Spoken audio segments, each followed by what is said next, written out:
Hello everyone, जय हिंद। आज इस वीडियो में हम जो है नेताजी सुभाष चंद्र बोस के बारे में पढ़ेंगे और आजाद हिंद फौज के बारे में पूरे डिटेल में हम देखेंगे। ठीक है, और आपको बता दूं, मेरी तकरीबन जितनी भी वीडियो आती है वो स्टार्ट होता है जय हिंद से और जय हिंद से ही समाप्त होता है। ठीक है, ये जो जय हिंद का जो नारा है किसने दिया था? नेताजी सुभाष चंद्र बोस ने दिया था। ठीक है, और मेरी आप तकरीबन वीडियो में देखेंगे जय हिंद से शुरू होता है वीडियो और जय हिंद से समाप्त हो जाता है।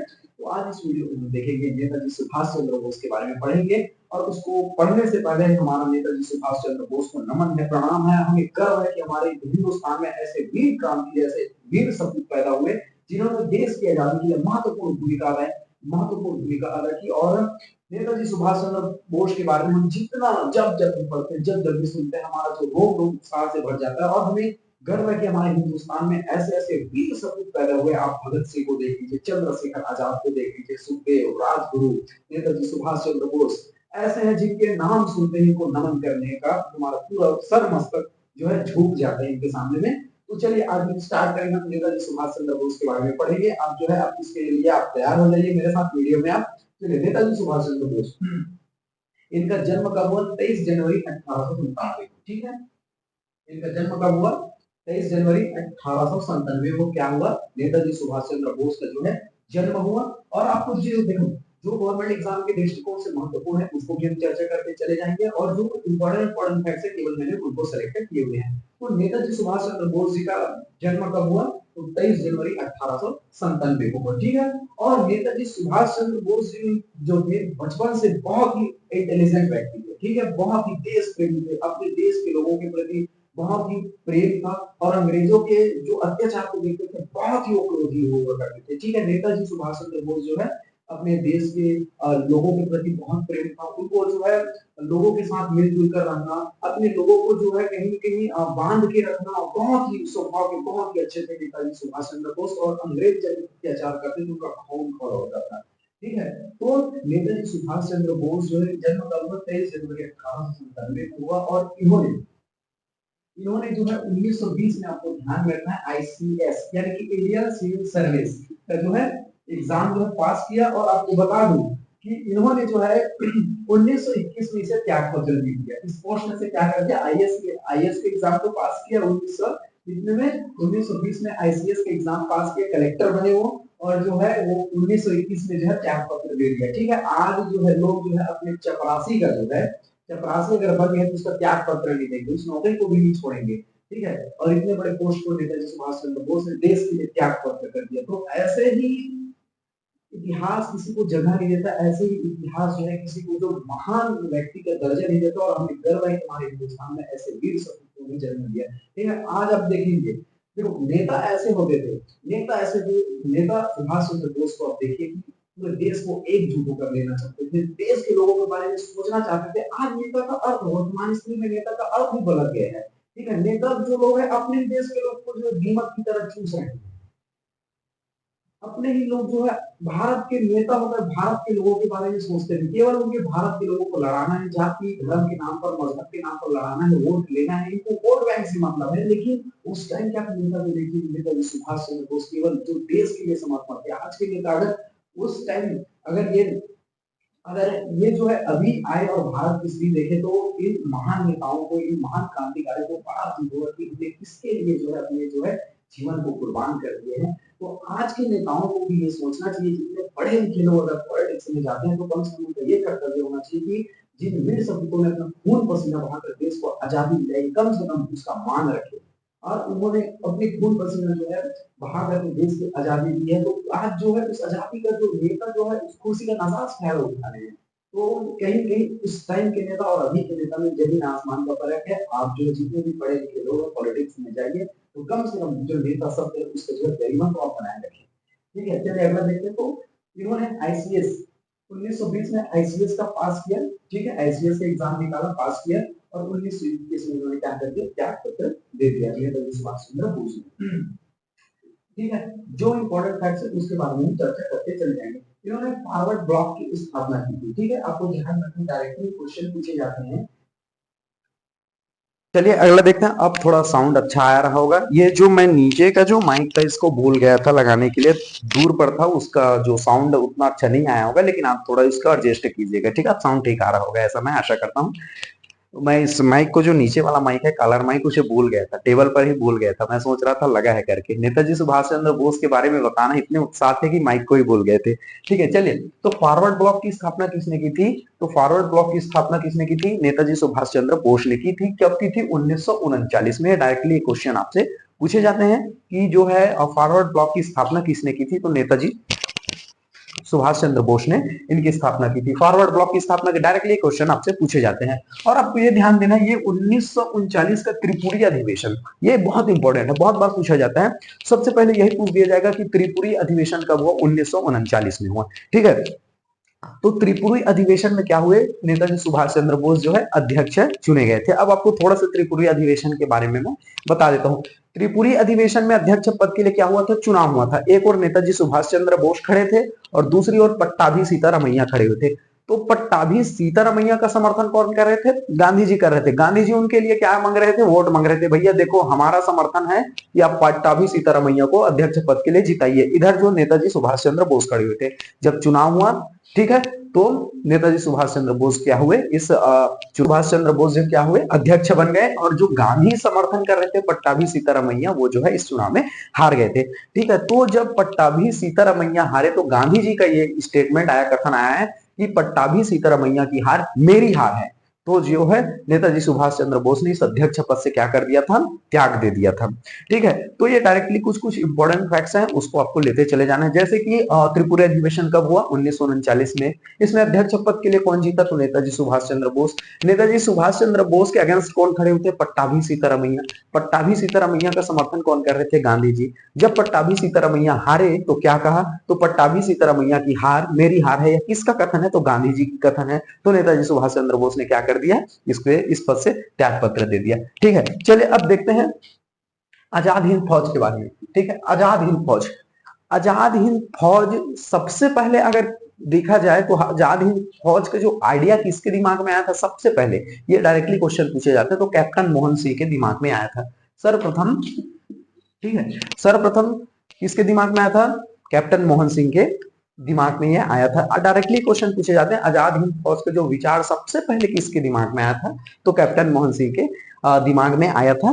ठीक है, और आजाद हिंद फौज के अगर संस्थापक की बात करें तो रास बिहारी बोस थे। रास बिहारी बोस। ठीक है, देखो आजाद हिंद फौज की तो स्थापना बहुत पहले हो चुकी थी। ठीक है, किसने की थी? रास बिहारी बोस ने। लेकिन आइडिया किसके आया था? कैप्टन मोहन सिंह के। डायरेक्टली क्वेश्चन पूछे जाते हैं, इसलिए आपको कंफ्यूज नहीं होना है। तो अगर आपसे पूछे आजाद हिंद फौज का आइडिया सबसे पहले किसके दिमाग में आया था? तो कैप्टन मोहन सिंह के।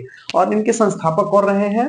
रास बिहारी बोस। लेकिन रास बिहारी बोस की उम्र ज्यादा हो चुकी थी, इन्होंने उतना अच्छा नेतृत्व नहीं कर पाए थे। तो आपको फिर जो है नेताजी सुभाष चंद्र बोस ने 1943 में जो है आजाद हिंद फौज का क्या किया? पुनर्गठन किया। इसलिए इसे वास्तविक संस्थापक कहते हैं आजाद हिंद फौज का। ठीक है, अब मैं आपको बता दूं कि जब सुभाष चंद्र बोस जो है जब जर्मनी गए हिटलर से मिलने के लिए, तो जब हिटलर से मिले नेताजी सुभाष चंद्र बोस, तो हिटलर जो है काफी प्रभावित हुए। नेताजी सुभाष चंद्र की पर्सनालिटी को देखकर, उनके बात करने का अंदाज को लेकर के, उनकी विद्वता को देखकर जो है हिटलर काफी प्रभावित हुए। और जब जर्मनी मिलने गए थे नेताजी सुभाष चंद्र बोस, तो ये हिटलर ने ही सुभाष चंद्र बोस को जो है नेता की उपाधि दी थी। डायरेक्टली क्वेश्चन पूछे जाते हैं सुभाष चंद्र बोस को नेता की उपाधि किसने दी थी? तो हिटलर ने दी थी। तो जब सुभाष चंद्र बोस ने जर्मनी हिटलर से मिलने गए तो सुभाष चंद्र बोस ने बोला कि देखिए हिटलर साहब, देखिए आपने जितने भी भारतीय सैनिक को बंदी बनाकर रखा है उसे मुझे दे दीजिए। ठीक है, और मैं इस जो हमारे भारतीय सैनिक है इनके साथ मैं जो है अंग्रेजों से लड़ाई करूंगा। कॉन्सेप्ट समझ आ रहा है? देखो जर्मनी में हिटलर था, हिटलर ने भारतीय सैनिक को क्या कर लिया था? बंदी बना लिया था। ठीक है, भारतीय सैनिक को क्या कर लिया था? बंदी बना लिया था। नेताजी सुभाष चंद्र बोस उनके पास गया और हिटलर से बोला कि आपके पास जितने भी भारतीय सैनिक बंदी है उसे मुझे दे दीजिए और मैं इन सैनिकों के साथ अंग्रेजों के खिलाफ लड़ूंगा। देखो जर्मनी का भी दुश्मन कौन था? इंग्लैंड था। और भारत का भी दुश्मन कौन था? इंग्लैंड था। समझ आ रहा है पॉइंट?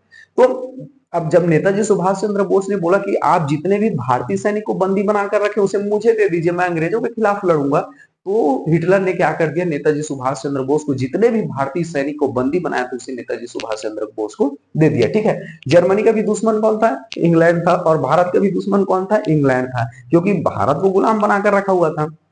अब पॉइंट ये समझना है कि जब भारतीय सैनिक मांगे तो हिटलर ने बोला देखिए आपके हम आपको जो है भारतीय सैनिक आपको दे देंगे। तो भारतीय सैनिक को जब दिया हिटलर ने, तो नेताजी सुभाष चंद्र बोस ने भारतीय सैनिक को खूब मोटिवेट किया।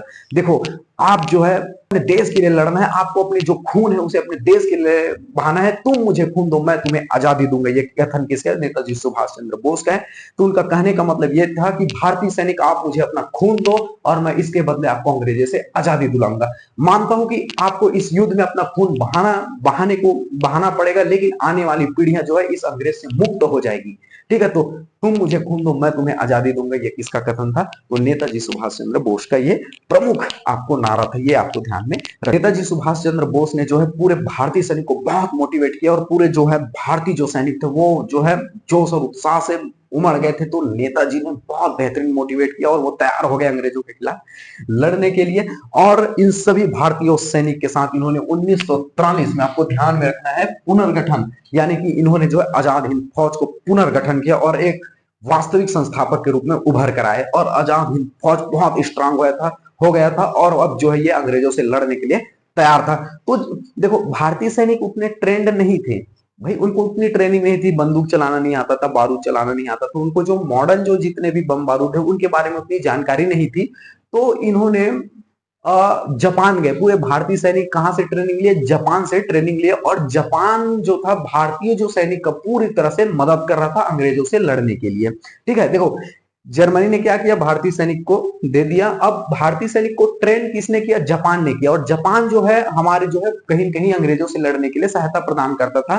तो नेताजी सुभाष चंद्र बोस आजाद हिंद फौज के जितने भी सैनिक थे उनको ट्रेंड किसने किया? जापान ने किया। और जापान ने जो है पीछे से जो है हमारे भारतीय जितने भी सैनिक थे उसे लड़ाई लड़ने के लिए बम बारूद हथियार सप्लाई करते रहे। उनके जितने भी अगर घायल हो जाते उसे मेडिसिन की सुविधा कराते, आर्थिक सुविधा कराते, खाने पीने की व्यवस्था कौन कराता?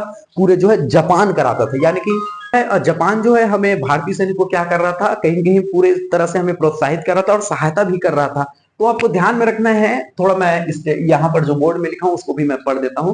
तो आजाद हिंद फौज के संस्थापक कौन थे? रास बिहारी बोस थे। लेकिन रास बिहारी बोस उतना कुशल नेतृत्व नहीं कर पाए। तो 1943 में सुभाष चंद्र बोस ने क्या किया? जर्मनी जाकर जितने भी भारतीय सैनिक थे उनको जो है हिटलर से मंगा, जितने भी बंदी हो वो भारतीय सैनिक मुझे दे दीजिए। और सुभाष चंद्र बोस ने पूरे लोगों भारतीय सैनिक को मोटिवेट किया, कहा कि तुम मुझे खून दो मैं तुम्हें आजादी दूंगा। और भारतीय सैनिक बहुत उत्साहित हुए। और जो ट्रेनिंग था, जो आधुनिक बम बारूद हथियार की जो पूरी ट्रेनिंग थी, किसने इनका आजाद हिंद फौज के सैनिकों को किसने सहायता प्रदान की? जापान ने सहायता प्रदान की। और इधर से जापान पूरी तरह से हमारे साथ था, हमें क्या करता था? हमें बम देता था, बारूद देता था। कोई हमारे सैनिक जो है घायल हो जाते उसे क्या करता था? मेडिकल सुविधा देता था, आर्थिक सुविधा, खाने पीने की जरूरत पड़ती थी तो जापान कहीं ना कहीं क्या करता था? हमारे साथ देता था। तो आपको ध्यान में रखना है कि आजाद हिंद फौज के प्रमुख ब्रिगेड, आपको ध्यान में रखना है, गांधी ब्रिगेड कभी कभी पूछा जाता है। आजाद हिंद फौज के प्रमुख ब्रिगेड है गांधी ब्रिगेड, नेहरू ब्रिगेड, आजाद ब्रिगेड, ये सब ब्रिगेड से थे, आपको ये ध्यान में रखना है। ठीक है, और आपको ये ध्यान में रखना है 1945 में क्या हुआ? जापान की सहायता से अंग्रेजों से लड़ाई की। अभी मैंने बताया कि जो जापान थे उन्होंने भारतीय सैनिक को पूरा ट्रेंड किया, जो भी सुविधा जापान ने बहुत सारी हमारी सहायता की। जैसे कि अभी मैंने बताया कि बम बारूद की जो सप्लाई करना हो गया, मेडिकल की, खाने पीने की व्यवस्था, तो पूरे कौन करता था? जापान जो है हमारे साथ देता था अंग्रेजों से लड़ने के लिए। लेकिन बात ये हुआ 9 अगस्त 1945 को जापान के हिरोशिमा और नागासाकी में क्या किया? परमाणु बम गिरा दिया। तो जापान जो है पूरी तरह से बर्बाद हो गया। ठीक है, आपको ये डेट पता है? ये पूछा भी जाता है कि अमेरिका ने जो है जापान पर परमाणु बम कब कब गिराया था? 6 अगस्त और 9 अगस्त को, हिरोशिमा और नागासाकी में। तो ये जापान जो है हमारा साथ दे रहा था इस युद्ध में, तो क्या हुआ? बेचारे के ऊपर खुद परमाणु बम गिरा दिया अमेरिका ने, ये जापान पूरी तरह से बर्बाद हो गया। तो आजाद हिंद फौज कहीं कहीं बहुत ही असहाय हो गया, क्योंकि जापान जो था हमें जो है कहीं ना कहीं बम बारूद हो गया, हथियार की सप्लाई, मेडिकल सुविधा, खाने की सुविधा, बहुत सुविधा देता था, लेकिन इसके ऊपर ही क्या कर दिया? अमेरिका ने जो है परमाणु बम गिरा दिया। ठीक है, ये पहला कारण था, कहीं कहीं ये आजाद हिंद फौज जो है कहीं कहीं असहाय हो गई, थोड़े कमजोर हो गई। उसके बाद आप देखेंगे 18 अगस्त को, आपको ध्यान में रखना है, 18 अगस्त को जो विमान दुर्घटना से जो है नेताजी सुभाष चंद्र बोस की क्या हो गई? मृत्यु हो गई, नेताजी सुभाष चंद्र बोस की। तो इसी वर्ष सुभाष चंद्र बोस की विमान दुर्घटना में क्या हो गई? मृत्यु हो गई। अब ध्यान से समझिए इसको, 6 अगस्त और 9 अगस्त को अमेरिका ने जापान पर तो क्या कर दिया? परमाणु बम गिरा दिया 9 अगस्त को, और 9 दिन बाद 18 अगस्त को क्या हुआ, नेताजी सुभाष चंद्र बोस की विमान दुर्घटना में क्या हो गई, मृत्यु हो गई। इस तरह से आजाद हिंद फौज पर क्या था, कोई कुशल नेतृत्व करने वाला नहीं था। इस तरह से आजाद हिंद फौज कहीं कहीं लड़खड़ा गया, बहुत कमजोर हो गई और अंग्रेज इसे इजिली दबा दिए। ठीक है, इस फौज को, और आजाद हिंद फौज बहुत बेहतरीन काम कर रहा था, अंग्रेजों को वो घुस घुस कर मार रहा था कि अंग्रेज की हालत खराब हो गई थी। तो ये था नेताजी सुभाष चंद्र बोस जो अपने देश के लिए जान की बाजी लगा दी। नेताजी ने पूरे सैनिकों को इकट्ठा कर दिया कि हमें चाहिए तो सिर्फ आजादी चाहिए, आपका अपने खून को बहा दीजिए, अगर सामने अगर जरूरत पड़े तो अपने जो है सिर को कटा दीजिए, लेकिन हमें चाहिए तो आजादी चाहिए। ये था नेताजी सुभाष चंद्र बोस, इन्होंने देश की आजादी के लिए महत्वपूर्ण भूमिका निभाई। ऐसे हम नेताजी सुभाष चंद्र बोस को नमन करते हैं, प्रणाम करते हैं कि हमारे गर्व है कि हम हिंदुस्तान है, और हिंदुस्तान में ऐसे जो वीर सपूत नेताजी सुभाष चंद्र बोस जैसे व्यक्ति ने जन्म लिया, ये कहीं न कहीं हमारे देश के लिए गर्व की बात है। चाहे भगत सिंह को देखिए, राजगुरु सुखदेव को देख लीजिए, नेताजी सुभाष चंद्र बोस, चंद्रशेखर आजाद, इनको हम प्रणाम करते हैं, और हमारा देश हमेशा ऐसे वीर शहीद क्रांतिकारियों के लिए हमेशा कर्जदार रहेगा। ठीक है, और आपको हम बता दें तो 18 अगस्त को विमान दुर्घटना के कारण क्या हुआ, नेताजी सुभाष चंद्र बोस की क्या हो गई, दुर्घटना में मृत्यु हो गई, और आजाद हिंद फौज बहुत आ गया, और क्या हुआ, अंग्रेजी से आजाद हिंद फौज को इजिली दबा दिए, और आजाद हिंद फौज की जो सैनिकों को कहीं कहीं दबा दिए। और आपको ये ध्यान रखना है आजाद हिंद फौज के जो सैनिकों को छुड़वाने के लिए कहां पर मुकदमा चलाया गया, तो लाल किला में मुकदमा चलाया गया। ठीक है, ये आपको ध्यान में रखना है, लाल किला में क्या किया गया, मुकदमा चलाया गया। बहुत बार इसे पूछा जाता है कि आजाद हिंद फौज के जो सैनिकों के लिए मुकदमा कहाँ चलाया गया था, तो लाल किला में ये मुकदमा चलाया गया था। ठीक है, और आजाद हिंद फौज की जो गठन कहाँ किया गया था, सिंगापुर में किया गया था। ये आपको ध्यान में रखना है, एक फैक्ट और ध्यान में रखना है, जो है सिंगापुर में रखा गया था, ये सिंगापुर में इसकी गठन किया गया था। ठीक है, और अगला हम देखते हैं, अक्टूबर 1943 में आजाद हिंद की जो अस्थायी सरकार का गठन किया गया था। ठीक, आजाद हिंद का अस्थायी सरकार कब स्थापना किया गया था, आपको ध्यान में रखना, 1943 में। अस्थायी सरकार अगर पूछे, देखो आजाद हिंद फौज, ठीक है, ये आपको ध्यान में रखना है, आजाद हिंद फौज की अस्थायी सरकार जो है अक्टूबर 1943 में इसका क्या किया गया था, स्थापना किया गया था। ठीक है, आजाद हिंद जो अस्थायी सरकार स्थापना की गई। और आपको ये बता दूं कि नेताजी सुभाष चंद्र बोस ने जो है बहुत इसके जो महत्वपूर्ण नारा है आपको ध्यान में रखना है, जय हिंद इसका ही प्रमुख नारा है, राष्ट्रीय नारा है। और सुभाष चंद्र बोस को नेता की उपाधि किसने दी थी, हिटलर ने दी थी। और आपको बता दूं कोई गांधी जी को राष्ट्रपिता की उपाधि किसने दी थी, तो नेताजी सुभाष चंद्र बोस ने दी थी। ठीक है, अगर आपसे पूछे महात्मा गांधी को राष्ट्रपिता की उपाधि किसने दी थी, तो नेताजी सुभाष चंद्र बोस ने। नेताजी को जो है उपाधि, नेता सुभाष चंद्र बोस को नेता की उपाधि किसने दी थी, हिटलर ने दी थी। तुम मुझे खून दो मैं तुम्हें आजादी दूंगा, यह किसका कथन था, या किसका नारा था, तो नेताजी सुभाष चंद्र बोस का। जय हिंद किसका नारा था, तो नेताजी सुभाष चंद्र बोस का था। ठीक है, और थोड़ा और पढ़ देता हूं, गांधी जी को राष्ट्रपिता कहकर किसने संबोधित किया, तो नेताजी सुभाष चंद्र बोस ने किया। और इसका जो प्रसिद्ध नारा है, तुम मुझे खून दो मैं तुम्हें आजादी दूंगा। ठीक है, इस तरह से जो इंपॉर्टेंट फैक्ट्स हो सकते थे नेताजी सुभाष चंद्र बोस को लेकर हमने पूरे कंप्लीट कराए, उसके बारे में थोड़ा हमने जानने या फिर आपको बताने का हमने प्रयास किया है। ठीक है, और बहुत गर्मी है यहाँ पर, तो गर्मी का दिन भी चल रहा है, मई का महीना चल रहा है, स्टूडियो बहुत गर्मी है, गर्मी आप पसीना देख रहे होंगे, लेकिन हम मेहनत करना नहीं छोड़ते, क्योंकि कहीं न कहीं हम इस बात को समझते हैं कि जिंदगी के अंतिम सांस तक लोगों को जो है मेहनत करना पड़ेगा। हर व्यक्ति अपने अपने हिसाब से कुछ न कुछ काम करता है, और अपने जिंदगी में बड़े व्यक्ति हो, छोटे व्यक्ति हो, अमीर व्यक्ति हो, गरीब व्यक्ति हो, उसे हर प्रकार से संघर्ष अपने जिंदगी में करना पड़ेगा ही पड़ेगा। आपको अंतिम सांस तक संघर्ष करना पड़ेगा, इससे आप भाग ही नहीं सकते। इस चीज को आप जो है नेचुरल लेकर चलिए, और आपको जिंदगी संघर्ष करना अनिवार्य ही है। अगर आप जो है बढ़ गए हैं, आपकी उम्र हो गई है 22-23 साल की हो गई, तो आप जरूर जिस फील्ड में आपकी सबसे अच्छी पकड़ है उस फील्ड पर आप चलिए। होगा या ना होगा डजंट मैटर, उसका परिणाम आएगा या ना आएगा डजंट मैटर, बस आप जो है मेहनत करिए, ईमानदारी से मेहनत कीजिए। इतनी गर्मी में हम जो है मेहनत कर रहे हैं, आप लोगों के लिए वीडियो बना रहे हैं, हम इसकी रिजल्ट व्यूवरशिप कितना आएगा, कितना इसमें लाइक्स आएगा, हमको उस चीज से अभी उतना टेंशन नहीं, बस हम ईमानदारी से अपना काम कर रहे हैं, हम वीडियो बना रहे हैं ताकि फ्री ऑफ कॉस्ट आपके लिए वीडियो हम प्रोवाइड कर रहे हैं। ठीक है, चलिए वीडियो को यहीं पर हम जो है समापन करते हैं। आई होप आपको बहुत अच्छे से समझ आ गया, ऐसा मैं आशा करता हूं। चलिए, थैंक यू वेरी मच, जय हिंद।